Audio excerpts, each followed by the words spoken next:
വാപ്പാക്ക് കടമുണ്ടോ, വാപ്പ പട്ടിണിയിലാണോ ദാരിദ്ര്യത്തിലാണോ, എന്റെ പൊന്നുമക്കളെ പൊന്നു പെങ്ങളെ, എല്ലാ ദിവസവും നിങ്ങൾ മഗ്‌രിബിന് ശേഷം സൂറത്തുൽ വാഖിഅ പാരായണം ചെയ്യണേ.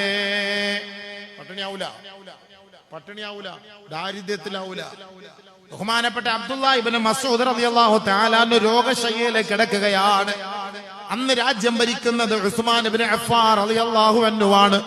അമീറായ ഉസ്മാൻ ഇബ്നു അഫ്ഫാൻ ബഹുമാനപ്പെട്ട അബ്ദുല്ലാഹ് ഇബ്നു മസ്ഊദ് റളിയല്ലാഹു അൻഹുവിനെ കാണാൻ വേണ്ടി വീട്ടിലേക്ക് പുറയിലേക്ക് വന്നപ്പോ പാവപ്പെട്ട സ്വഹാബിയാണ് അബ്ദുല്ലാഹ് ഇബ്നു മസ്ഊദ്. 8 പെൺമക്കളുണ്ട്. ദാരിദ്ര്യത്തിന്റെ കൊടുമ്പിരി കൊള്ളുന്ന ആ ഒരു അവസ്ഥയില് ബഹുമാനപ്പെട്ട അമീറുൽ മുഅ്മിനീൻ ഉസ്മാൻ ഇബ്നു അഫ്ഫാൻ റളിയല്ലാഹു അൻഹു ബഹുമാനപ്പെട്ട അബ്ദുല്ലാഹ് ഇബ്നു മസ്ഊദ് റളിയല്ലാഹു അൻഹുവിനോട് ഒന്ന് പറഞ്ഞു, അല്ലയോ മഹാനവറുകളെ, ബൈത്തുൽ മാലിൽ നിന്ന് കുറച്ച് പണം നിങ്ങൾക്ക് വേണ്ടി ഞാൻ മാറ്റി വെച്ചിട്ടുണ്ട്.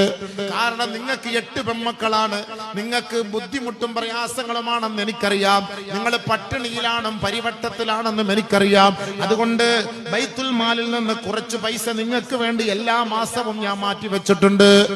ബഹുമാനപ്പെട്ട അബ്ദുല്ലാഹ് ഇബ്നു മസ്ഊദ് റളിയല്ലാഹു തആല അൻഹു രോഗശയ്യയിൽ കിടന്നിട്ട് രാജ്യം ഭരിക്കുന്ന അമീറുൽ മുഅ്മിനീൻ ബഹുമാനപ്പെട്ട ഉസ്മാൻ ഇബ്നു അഫ്ഫാൻ റളിയല്ലാഹു അൻഹുവിനോട് പറഞ്ഞ വാക്ക്, എന്റെ ഹബീബേ